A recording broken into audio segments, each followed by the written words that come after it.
body image. We look into the mirror and we ask ourselves, what is it I need to change? So you do some research on what your peers would find beautiful. You see modern-day Victoria's Secret models with thigh gaps the size of the Mississippi and a thin, finely toned stomach, and you look back in the mirror. Body image. But that is just my generation's view on what the female body should be. The universal icon of beauty, we all know who it is. It's the red-lipped, curvy woman in power, Marilyn. Curvy woman in power. I constantly see photos of the all-time sex icon. She's a big bust, small waist, round hips, and thick thighs. And then you start to wonder if you are too skinny. Us women have two contradicting sides of the female body, the present skinny beauty and the iconic curves from the past. We are left looking at magazines that make us feel too fat, and Marilyn who makes us feel too skinny. Don't get me wrong, she has made positive changes. Marilyn Monroe brought beliefs of female equality and empowerment to attention after being open to the media on sexual abuse and showing women how to be confident and in control of their bodies. Her life faced a tragic ending in 1962 that could have been brought on by the sexually objectifying media, but the triumph of a feminist wave followed shortly afterwards.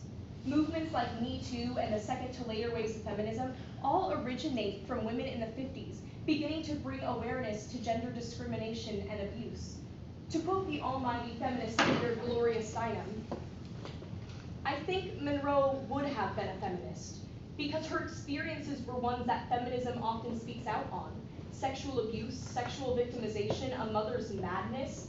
In fact, the contagion of feminism that followed Monroe's death by less than a decade may be the newest and most powerful reason for the continuing strength of her legend. Her death was almost 60 years ago, and yet we are still hung up on her appearance, still caught up in her actions. Her death, especially her death. When we post her quotes online, we seem to forget that we are romanticizing her mental illnesses. Imperfection is beauty, madness is genius. It seems to be a quote that appears everywhere and makes a great Instagram caption. And you believe it until you realize that the imperfect madness wasn't beautiful. It could have been what led to her being found naked with an empty pill bottle in her right hand. We still don't seem to think of her death as a suicide caused by the horrors of Hollywood. It goes against our universal standards of gender. The ditzy blonde can't have emotion. The ditzy blonde can't act, they say. Well, I'm showing them. I'm leaving the 20th Century Fox behind because they wanted me to portray these minor characters in irrelevant musicals where I walk on, seduce a man, the producers make a profit off of me while I take a small profit myself, and then I leave. Well, it's been this way for years, ever since I was discovered by a photographer in 1946, and then Fox Productions gave me a contract. I went from Norma Jean Mortensen, the tragic orphan with a mom in a loony bin, to Marilyn Monroe, the girl who reels in the box office money and the men with her appeal.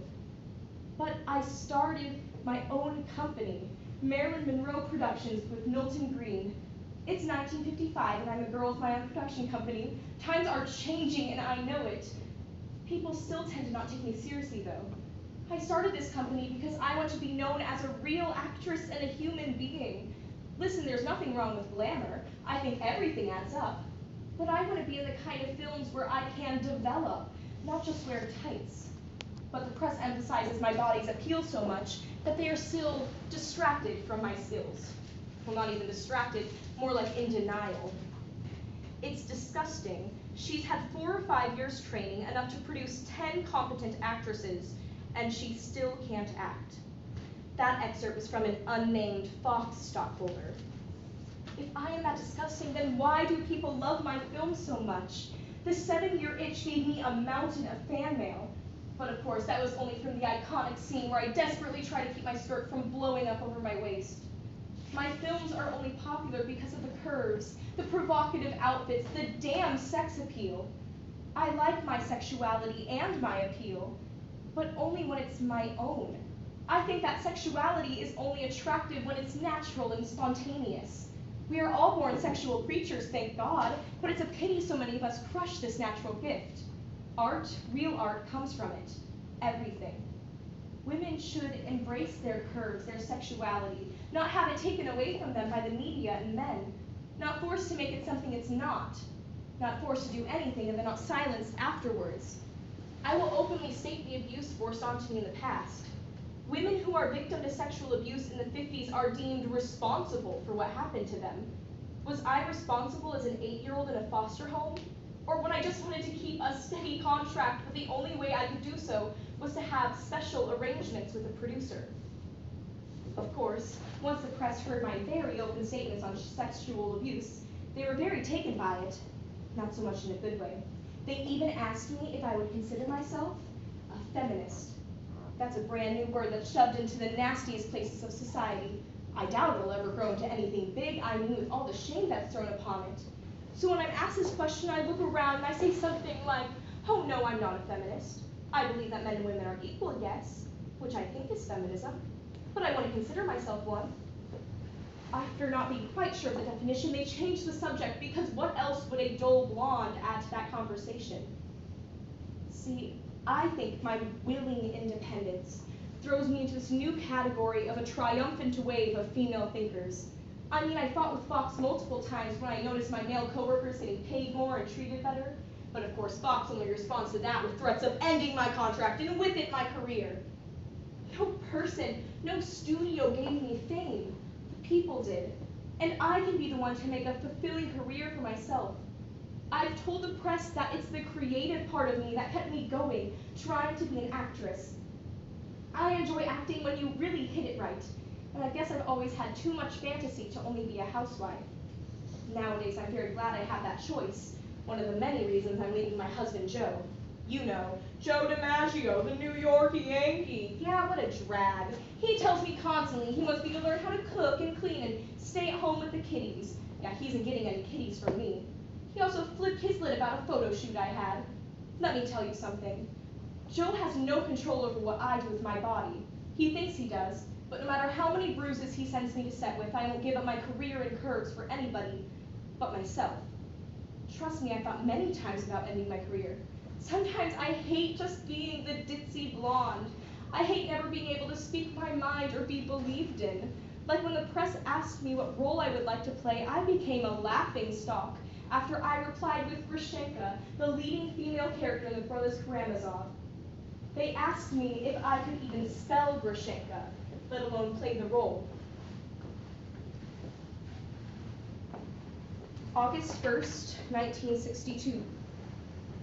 I fear I'll never escape this tragic life of a movie star sex icon. I'm not living with Milton Green anymore.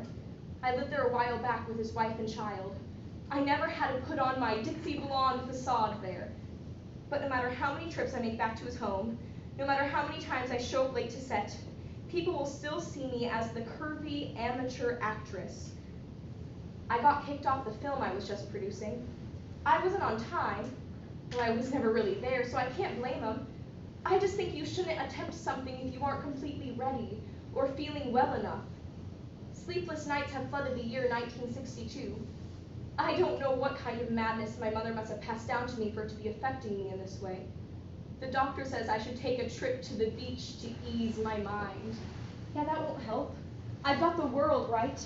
Millions of people love me. Men adore me. So I'm happy. I was never used to being happy, so that wasn't something I'd ever take for granted. The words came from a beautiful young woman, the brightest movie star of her generation, who in the eyes of most Americans had every reason to be happy. Her name was Marilyn Monroe. She was found dead Sunday. Marilyn's life faced a tragic ending in 1962 that could have been brought on by the sexually objectifying media, but the triumph of a feminist wave followed shortly afterwards.